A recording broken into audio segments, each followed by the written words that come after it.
Thank you. Welcome to everyone. I'm Federico Garcea, co-founder and CEO of Treedom. Treedom is a startup founded in 2010, operating in a forest carbon market. Treedom certifies and sells trees to offset CO2 emissions.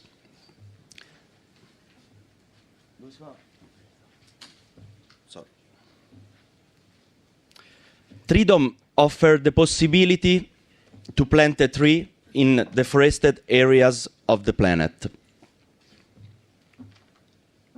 Our idea is to respond to green market needs, both for people that want to do something and for companies that want to show their green responsibility.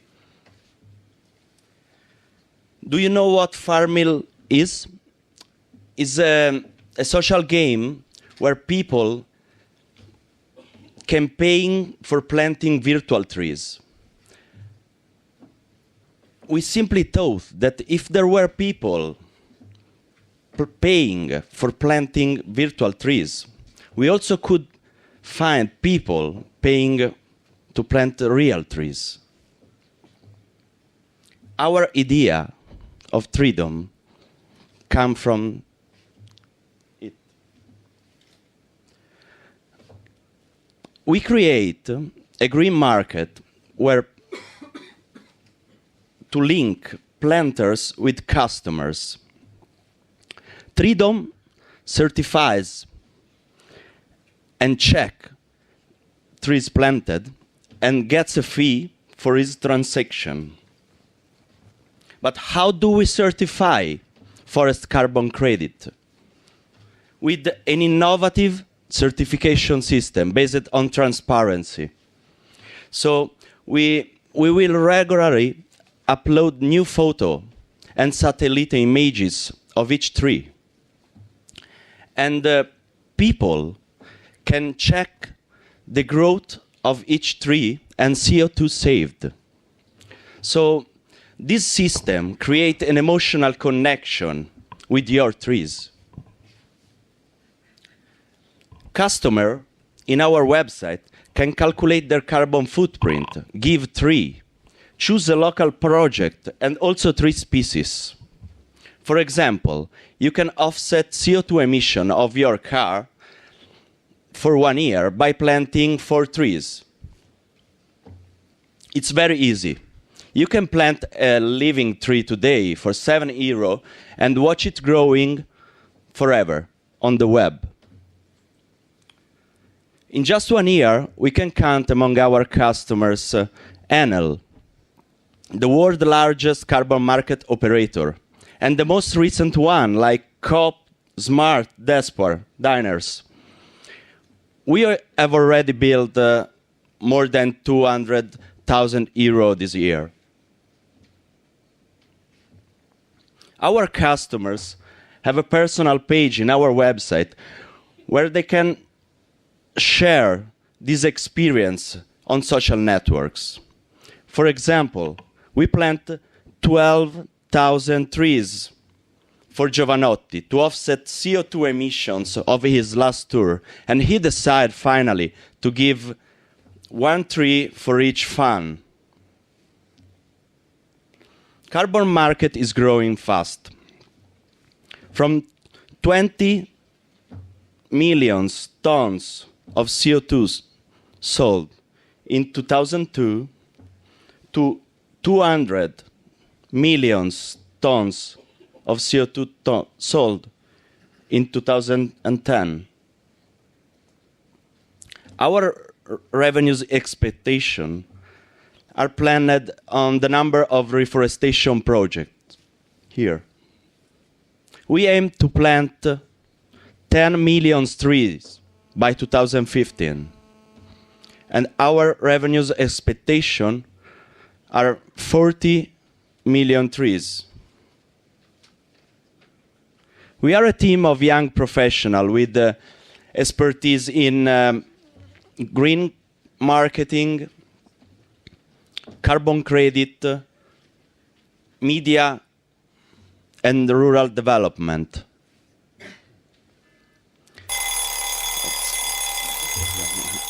Okay, thank you. I would just want to say that our project has a strong positive impact on environment, because we want to refresh the areas around the world, and also on local communities, because the fruit of the trees are property of local communities. Thank you for your time. Let's green the planet. All right, don't go away. It's 5 minutes of questions, and talking about seeding, that's actually the real thing, guys. Okay, the last one. Hi, great ideas. Okay. Hello? Yeah. Congratulations, great ideas. Can you talk a little bit about the competition landscape and what exactly is your distinctive advantage? I mean, the barrier to compete. Thank you for your answer. We have 2 competitors in Italy, and our price is up to 5 times less than the other competitors.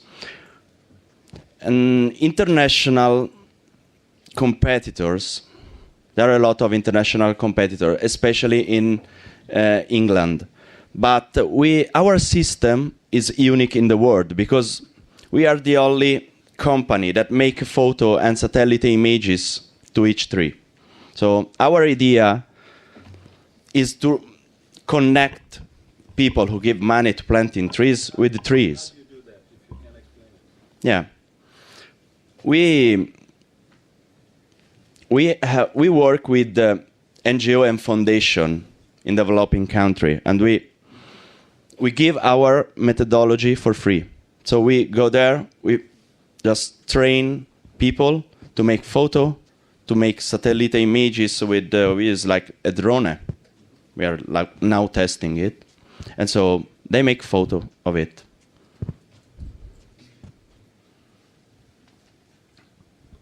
All right, more questions. Yeah, Paul. I haven't understood. Sorry. I haven't understood well about the price. You mentioned that your price is 4 or 5 times higher than the. No, lower. Lower. Yeah, okay. sorry. But giving more service in terms of photos and possibility of following the growth of the trees, I expect you have a higher cost. Is that an issue, having this gap between prices and costs? Yeah, thank you for your question. I think in Italy there was no competition before us. So the 2 companies are making really higher price. And international price are more and less equal than our price, but we offer more service. That's more or less. And our cost to plant trees and fixed cost is about half of our price. So €3, €3.50, and we sell for €7. Yeah, thank you. Can we see the financials? No, I don't have the backup. Sorry, I use Keynote. I had several problems to upload presentation in PowerPoint, and I didn't put backup financial. Anyway, I'll be glad to show you later. But how much are you looking for? Question is, how much are you looking for? Yeah, we are looking for now for €600,000 to access to new market, and I would like to go to US really. I'm sure I can sell there. And then to register international patent of our methodology and to enlarge our structure.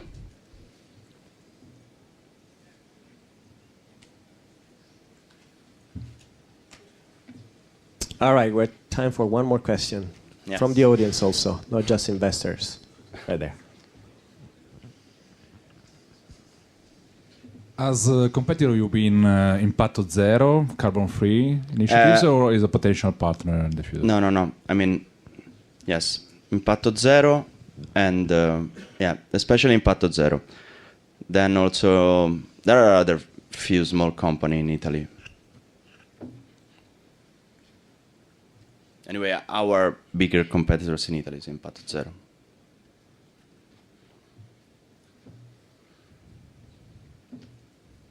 Any more questions? Hey, Lady Nova, what's happening in the internet? Very lively as yesterday.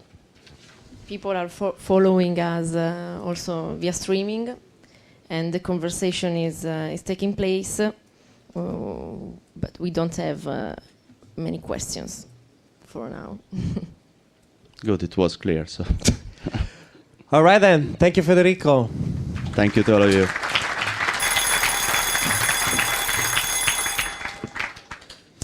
All right. Next on stage, we're gonna call GoWar. Scary name, man.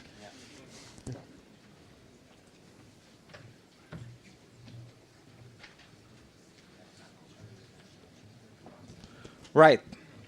So, good morning. I'm Francesco Mancusi, and I'm talking about GoWar. We are pioneers in social multiplayer geolocalized mobile games. As I heard earlier, this is a very hot field at the moment. So these are a few things I want you to remember from this presentation. We adopted lean startup methodology, and we already have our first product on the market.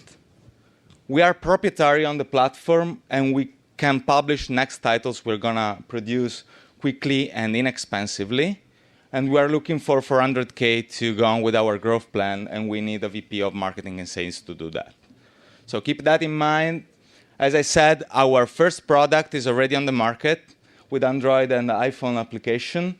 It works like a Risk game. It's a strategy game, but in real life. So if you have a friend that you don't really like, you can go close to his place and attack his home and kick him off of his house. You can share victory, you can invite friends, you have badges, you can climb the chart, all the gamification things, and the viral things you can expect from a game like that. Our key point is we sell the game for free, and we have virtual goods within it. So if you want to grow up faster, you can do that. As I said, our first game is already on the market, and this gave us a very active community that is playing a lot with more than 20K attacks per day, and plus our long game session. From that, we learned that the users like our economic model because they can share resources, and this is put them in competition to each other. We can create strong K-factor, which is a virality factor to increase the number of users in the future. So 90% of our revenue stream will come from virtual goods, but we are still open to secondary revenue streams such as advertising or even licensing the platform. What we are going to do is take those numbers we got from the actual current users. So this RPU is 1.5 euro per month per current active user. This is what we are getting at the moment. It's slightly above the average. And this is giving us the chance to go on with our plan and to build up a server platform and mobile on Android and iOS SDK in order to grow in terms of number of games out in the field. Next year, we're going to do that by developing and releasing 3 more titles by December 2012. We're going to get the platform ready and the SDKs, and we're going to use cross-promotion within the various titles in order to increase with number of users. After the SDKs are ready, we can go on with developing more and more titles. We're going to get 12 by the end of 2014, and the number of users will be increasing in accordance to that. Based on the market and on our first figures, we derived these building blocks for the financials. It's €1 RPU, €3 cost per acquisition, which is going to give us break-even within the next year and the possibility to go up much more in the future. Now, I know this number can look quite insane, but I want you to concentrate on 2013 section because there's still quite a margin there. And if you take the RPU and the other building blocks, this could also be quite below the average. So we still have margin to do that.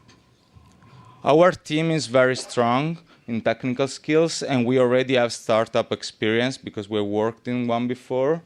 And we are looking for a VP of marketing and sales to put those strategies in practice. So we are looking for 400K to be spread over marketing and HR and other costs we're going to have in the future. And thank you for your attention.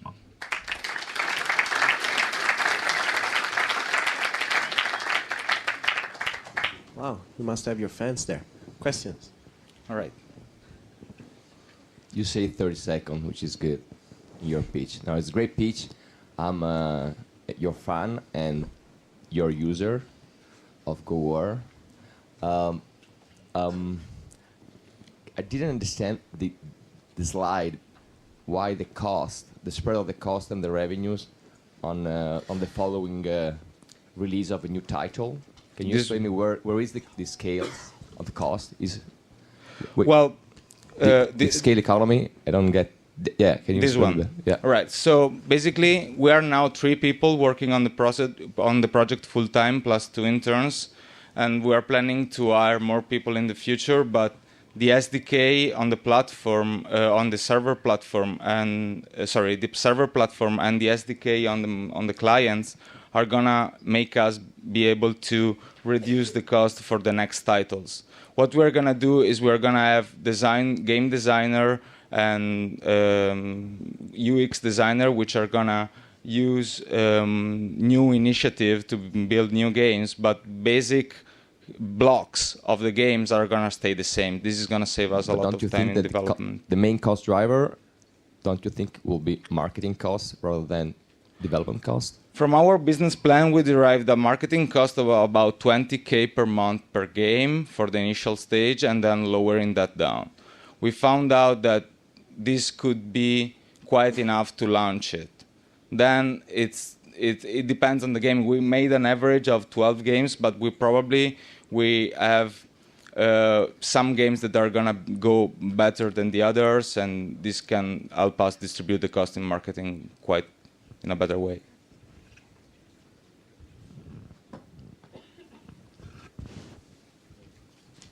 All right, what's next?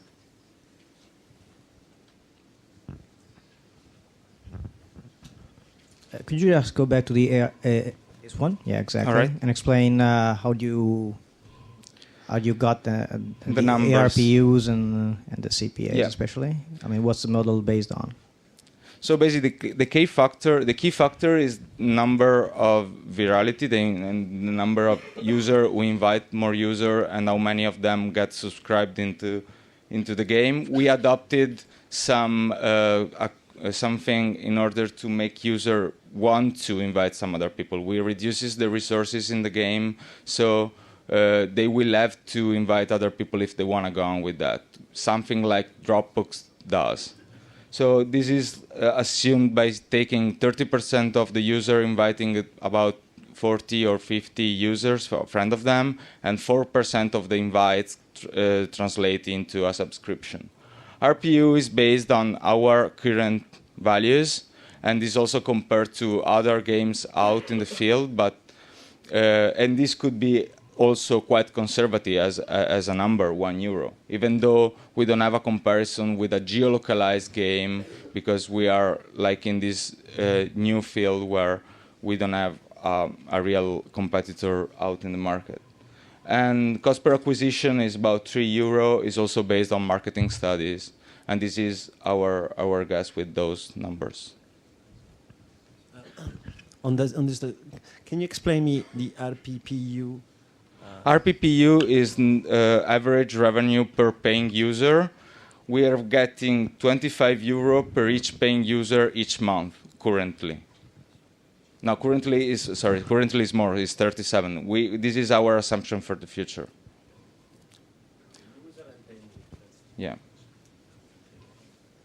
How do you get the €1 from not paying user? It's from No. The average revenue per user is within all the user. Then 4% of them are buying virtual goods, so you got. You said that you do not have a current competitor. Could you explain at least the competitive market that you're playing in? Yeah, I have a slide for that. Actually, our bigger competitor is Grey Area, which is a Finnish company that developed a game called Shadow City. They just raised $2.5 million in 2011, and they have one game out. I met with them, and they're facing the problems we are having as well in terms of letting people know and get into these kind of games, because games that use real places and geolocalization are not frequent. When I'm saying we don't have competitor, I say we don't have competitors that are affirmed on the market, like Zynga is for social gaming. All right, so this is our, and we intend to fight against new competitors that will come with our experience and the platform we're going to build in the future, so we can reduce the costs. All right, time is up, but there is I think, a question from the community. Yes, a question from Rudy Verago. Can we see some app screenshot? Good job. Well, actually, I don't have the screenshot here. The game is on Apple Store. You can download it for free and start playing straight away. I have some screenshot at the beginning, but I think it's only the home page of the game. Let me just check. Yeah, the one you see at the left is the springboard, is the main screen of the game, where you can access all the section. Like you can attack if you tap the bottom in the center, or you can access your profile. You can join mission. You can join challenges, which are time-based challenges we have around. You can access the map. You can see the leaderboard, and you can control and manage your empire. All right, thank you. Good job. So next on stage is Vivocha.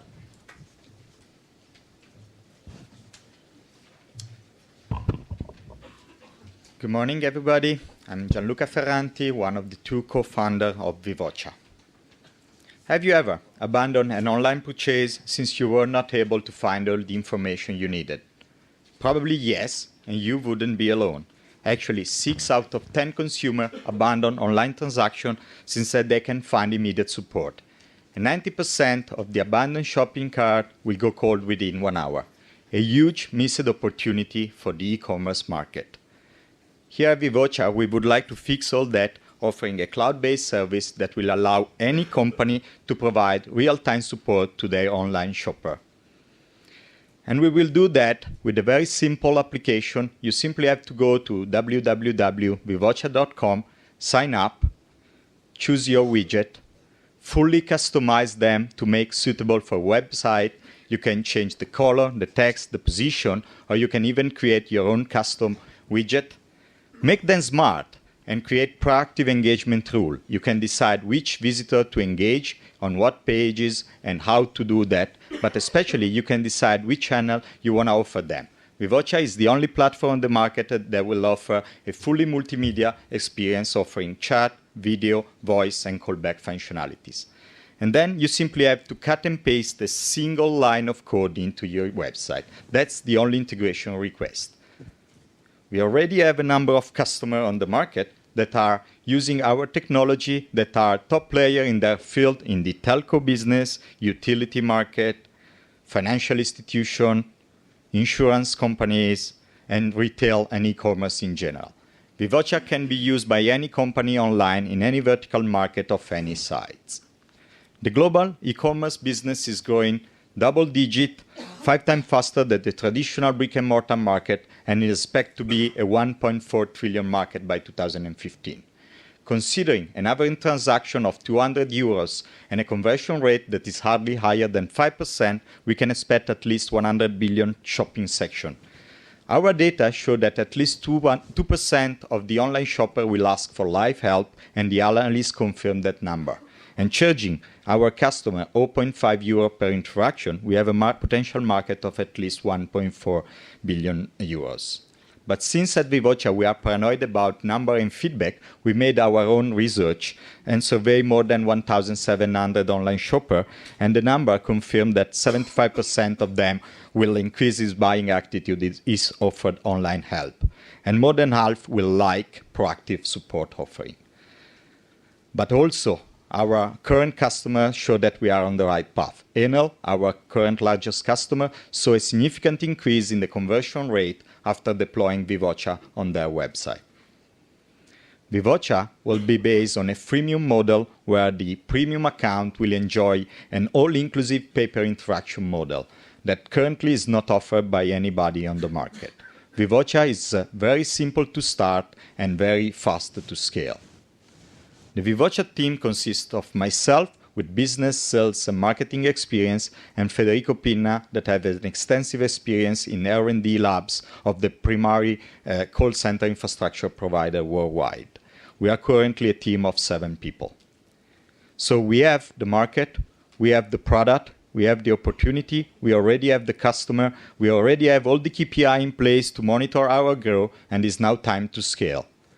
Vivocha will be a spin-off of Freitech, that is a leading Italian call center provider, and we are just starting the incorporation of a new legal entity. We received from Freitech the seed fund to create the first beta release and go to market, and we are currently seeking 1.5 million euros VC investment in order to expand our team, especially in the sales and the R&D areas, and to launch the first sales and marketing campaign and customer acquisition.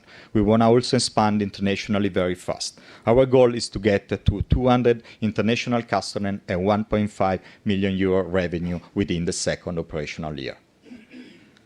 I thank you, everybody. I invite all you to go to the site and test the platform, and all your questions are more than welcome.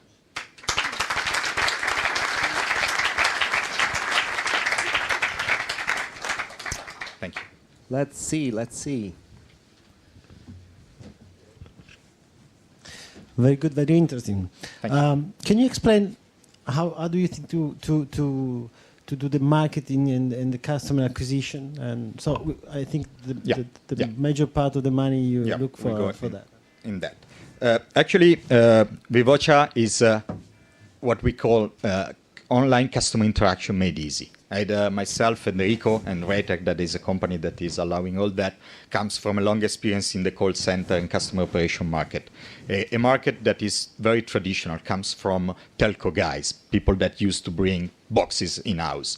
And we are going to play in the online space that today is made by server. So our go-to-market strategy will be primarily focused on companies that used to do business online. So they are very willing to use self-service, web 2.0 kind of applications. So will be spent into SEO positioning, online display advertising, and all these viral effect that we can generate also in the B2B market. Another interesting thing that being present in the web page of our customer, we will have a viral effect that will generate new lead to our website directly using that. We're already seeing that actually Linear, that is one of our web tester at the moment, is the third referral to our website currently, just using the platform. If we see these numbers, you stop losing money only above 10 million revenues. Why is that? Yeah, very competitive market, so we have to keep investing either in R&D and in marketing. Actually, this business plan is based on the assumption that the market is ramping up now, and we want to establish ourselves as market leader on a global scale. So we have to keep investing also in the product development. And the next phase will be social media. That is going to be the new channel for customer service. So actually, we are keep putting money into the product portfolio. Obviously, we can become much better profitable in a shorter period of time at the expense of future expansion. So actually, we have to work depending on the overall objective. By the way, as all the software as a service model, the opportunity is to be very profitable. Our cost of serve a single customer give us a lot of space to be very profitable when we decide to become. Actually, here is if we want to be a global leader, if we want to play in a niche, or if we want to say simply stay in a local market. I mean, I say the global business is at least 1.4 billion euros, and here we are expecting to go to 75 million euros. So to understand better, I mean, your goal is to be a global player. Definitely, we must. And tell us about the competitive landscape. Yes, for sure we will compete with traditional call center infrastructure provider, the telco guys like Avaya, Genesis, Cisco, and likes. But they are very small and very expensive. So the opportunity we see now is to play in the, let's say, in the small and medium-sized business of online per player, people that are not used to invest hundreds of millions of euros in customer care infrastructure for their operation. And so we want to scale very fast, position ourselves as a market leader, and then we are sure that also these big guys will come back in the game and might be a future exit, for example, to be acquired to extend their offering. Sure. Can you please explain a little bit more the revenues and also KPIs there? What does it mean that the average revenues from each customer is 6,000? Yeah, actually, we are planning to launch a freemium model. We will offer the possibility to every company to start using the platform for free, giving free credits, and then we will charge in two ways, actually, a pay-as-you-go model or a monthly subscription. Either in the pay-as-you-go and in the monthly subscription, you have different subscription plan depending on the dimension of the service. So the number of interactions you will handle on the website. We currently have customers that handle few callbacks or chat or communication activity per day, and we have Enel that is handling more than 1,000 interaction per day. So actually the average cost is based on our calculation of what percentage of customer will acquire in each segment, generate an average of revenue per month and so per year. Okay.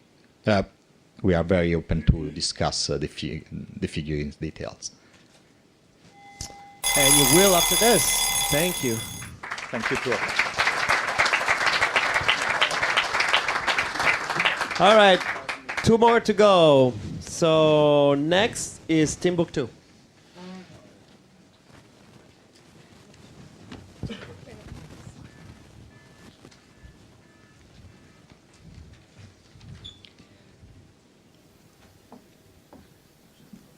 Good morning. We are Elena Favilli and Francesca Cavallo, CEO and Creative Director of Timbuktu Labs. We're here today to introduce you to the next generation of educational publishing. Timbuktu Labs publishes T-books that are designed to entertain and engage at the same time kids and grown-ups. Let us show you the first news magazine for children specifically designed for the iPad, Timbuktu Magazine.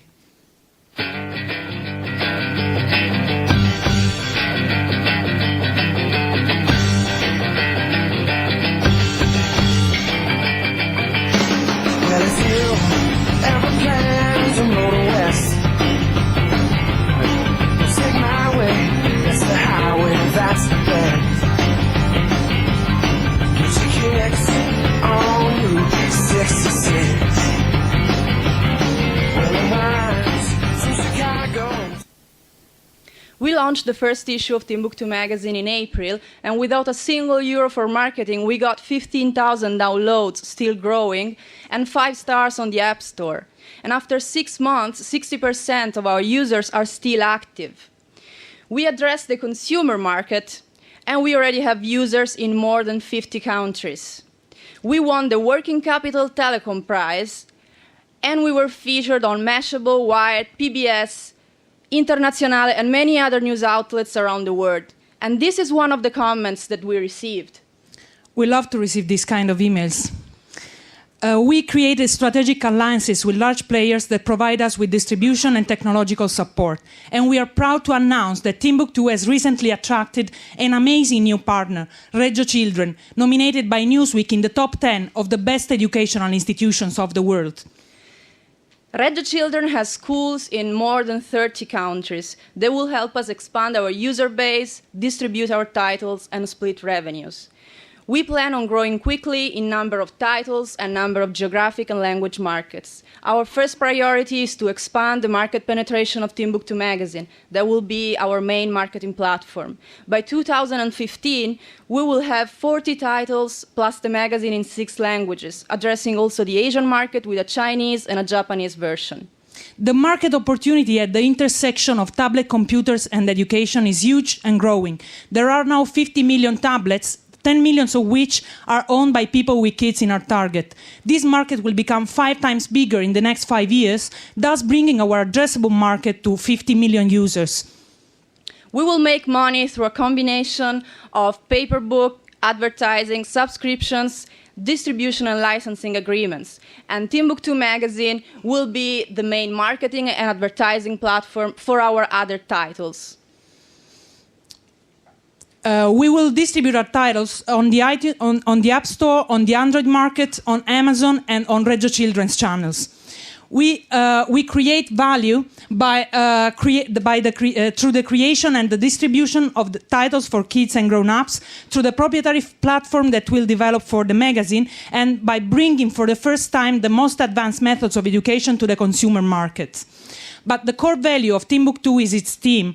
We have a profound knowledge of the customer, and we have developed a unique approach to education, publishing, and technology.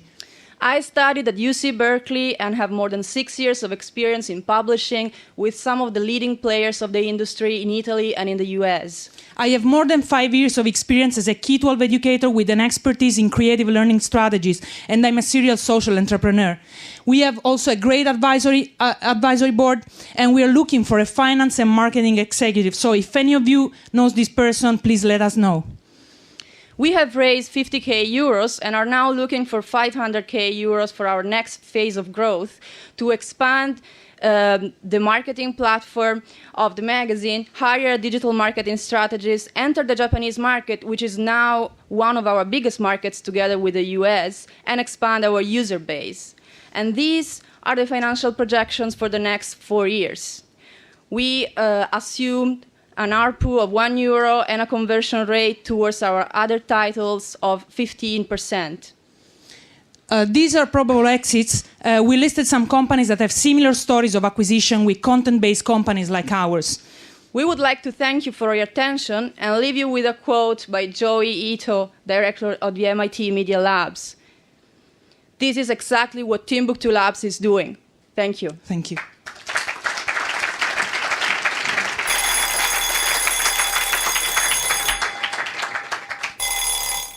All right, go girls. So, who's going to ask questions? What about multi-platform strategy? You'll see next future just pure digital publisher, or because you will be creating content and in brand, you can extend that on paper, TV, next?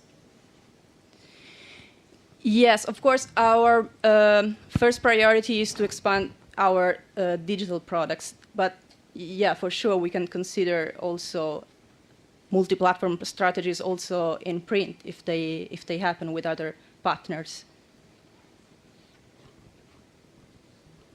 Talking about Japan, how do you expect to manage technically this kind of, such pain language, which are not Romanic, There'll be a lot of companies that actually facing difficulty on localizing content on Japanese country. How do you expect to manage this?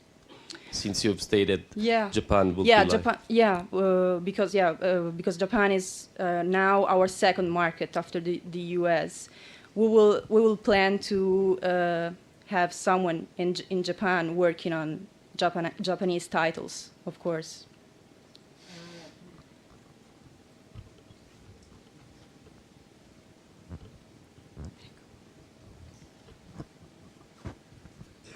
So tablet computers are really expensive and also not like the main platform for children to be using. It's actually, I've seen it be really rare in the United States for children to be using tablet computers because they're so expensive.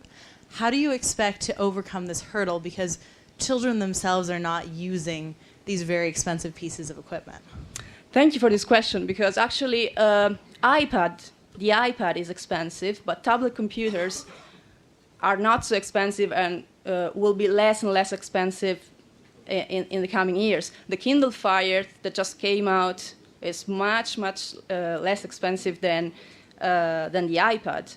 And research says that by 2015, more than 50% of computers used by people under 15 will be touchscreen. So actually, tablets will be used more and more by children. And I had one thing, that is that this is the reason why many governments, for example, Korea, started to invest billions of dollars to bring tablets in the school, because it's a very intuitive. It has a very intuitive interaction, and it's very fit for kids as a technological tool.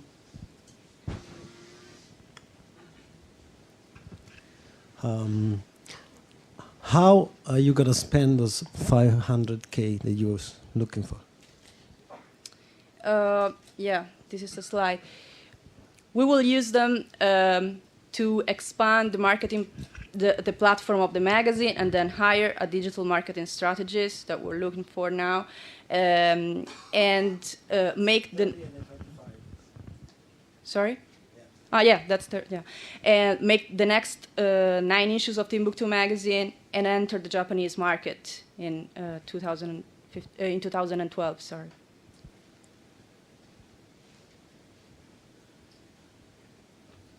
Can you tell us something about the competitor that are in this arena? Yeah, sure. Well, first of all, I would like to say that we don't see big publishers as competitors, but actually as potential strategic partners, because they will need us to expand their digital reach, and we're already working in these terms with the Agostini, as we were mentioning before. Our most direct competitors at the moment are startups like Night and Day Studios or Conway Digital Arts that are making T-books, but are using an approach, are still using a very traditional approach to publishing for children. Francesca maybe can add something about our approach to this. Yeah. The thing is that they are developing T-books that are exactly a copy of what you can find in a bookshop about kids.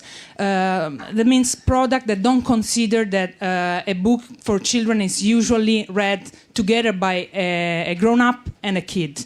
So we have developed a unique approach to the design of this kind of contents that really brings together the entertainment of grown-ups with the entertainment of kids. And this was one of the most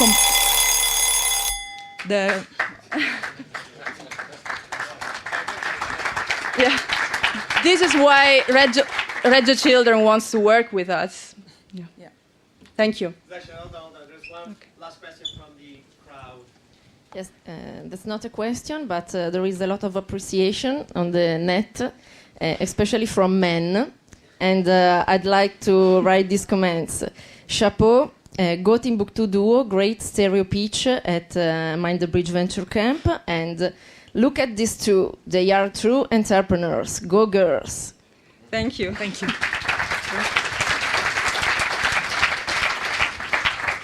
Go girls. So we're one down, and you guys have the pleasure of closing the whole competition here. So last on stage, Sounday.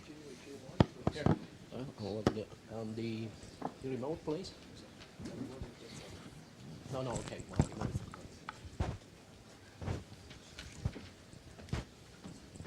Is this the remote? Okay. Up and down. Yeah. Is there another mic, please? No? Okay, Mitch. No, that. Ready? Okay, morning all. My name is Giuseppe Ravello. I'm CEO, co-founder of Sounday. Please, Mitch. Hi, I'm Mitch. I'm the CTO and resident bass player from Sounday. I want to kick this off. No pressure as the last group, huh? No. So, the year is 2011. You're in a band, and you hear about this internet as the great equalizer, right? So you think, okay, we're going online. We're going to be the next YouTube. You go online, and you discover you're spending at least one day a week doing nothing but managing and dealing with all of your different profiles and access points with your community, your fans. Next thing you know, you're babysitting these accounts. So it's become a full-time job to deal with MySpace, Facebook, Twitter, Reverb Nation, and the vast plethora of other websites and services you can find online to help promote your band. So one of the things that we're doing, I'll try this button. That one works. One of the things that we're doing as a main primary focus at Sounday Music is to try to put this entire community, this entire ecosystem of the music business online together, which has not been done to date. And the ways we're planning on accomplishing this, I'll click again. As a band, you want to make music. And that means you're going to want to record this music. You'll need help mixing it down and mastering it. And you're obviously going to want a wicked logo for your band. When you play music, a couple things that you want to do is you want to be able to contact venues. The hardest thing for independent artists right now is to find decent gigs. So you're stuck looking in a local market for work and really rolling the dice when you go too far from home. You just hope that this club called the King of Spades is actually going to live up to its name. So you also want to get involved in events, festivals, and large concerts. And of course, you need network with booking and management to find better gigs, bigger tours. Selling music, every band wants desperately to get into the iTunes store, right? So that's obviously one big deal. Generally speaking, distribution and licensing is one of the most frightening things for bands as they try to grow their opportunities for revenue online. Merchandising is kind of a slipshod effort right now, and so we've been wanting to integrate that as well so that the band has more or less one spot where they can manage all of their online presence for retail. Lastly, of course, the band needs fans. So we're actually building a platform that lets you federate your content to all these other social media platforms. So a band can go online, manage all of their information, their news, their upcoming gigs, new songs, and everything else in one place, and then push a button and federate that to the vast multitude of websites out there. Thank you very much, Mitch. Let's have a look at more inside Sounday. We are already on the market. We launched the beta version, but we are very, very soon to launch the complete version of the platform. And during the market test, we got users, we sold services, and we got revenue. The market has a big potential because in terms of services bought by the musician, the market has a value of 24 billion euros. Even the fans can add on top of this value more revenue of about 2.4 billion euros. Our revenue model, we are getting revenue from the services bought by the musician in terms of fees and subscription, but even fans are getting us revenue, selling the fan database to other industry to host on our platform marketing campaign. How we differentiate from the competitors? We are a single online destination offering the full set of services, offering the very effective tools to manage a music product, and we are creating a really big and strong community for the entire music business. This is the team, me and Mitch and even Gianluca Pirelli, and we are expecting to reach a positive EBITDA in 2013. As per the fundraising, we already went through 2 deals, and thanks to the new Japanese partners, we already opened a subsidiary in Japan. But obviously, we want to keep on rocking with the development on Sounday, so we are happy to discuss about a new round. Money will be spent mainly on product development at first, and then we go on with the marketing. This is Sounday. Thank you very much for your attention.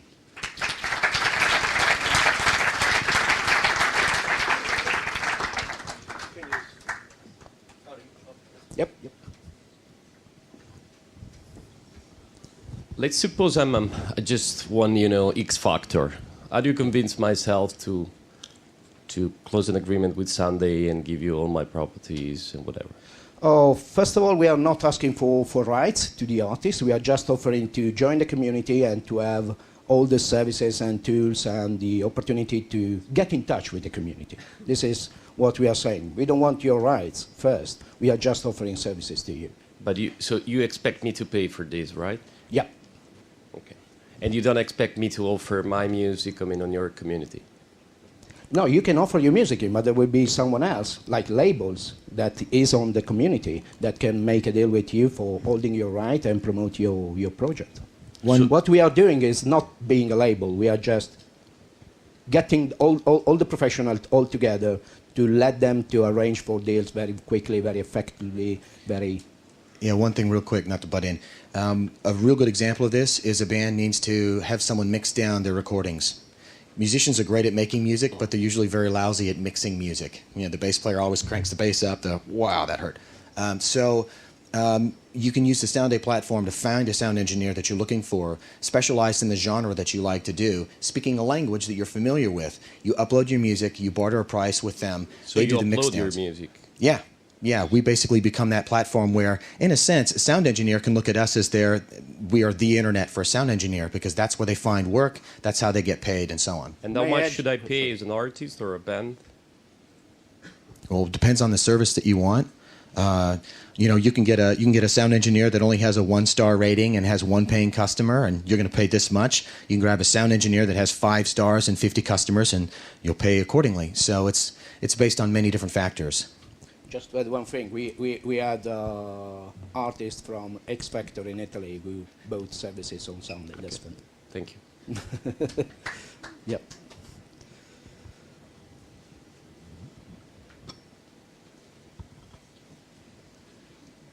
So you listed 4 or 5 slides of, in essence, what your platform does, right?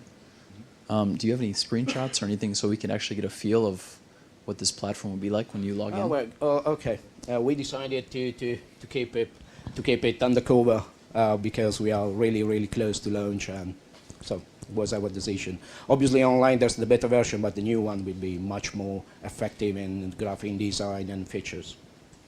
But Mitch, I guess that we can send a private access to our development area. Yeah, absolutely.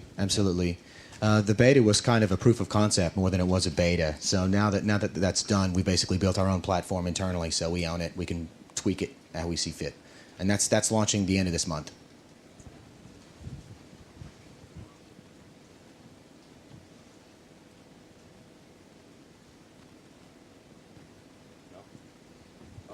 Well, thank you. It's been an honor to be on stage here. I'll throw one thing out real quick. Europeans can learn from the open source projects on how to work together collaboratively, because that's exactly how open source projects work. So I'd like to recommend that to everyone to think about when you're thinking about networking with the startup community across Europe. You can take a look at how open source projects work. My experience, I've been working with people all over the world. I've never met them in person. We've worked together for 10 years, so it's very possible. Before saying thank you to all of you for your attention, I would say that I would be happy to be in touch with Timbuktu because we already opened it in the Japanese market. So in case we can be of any help for you, get in touch.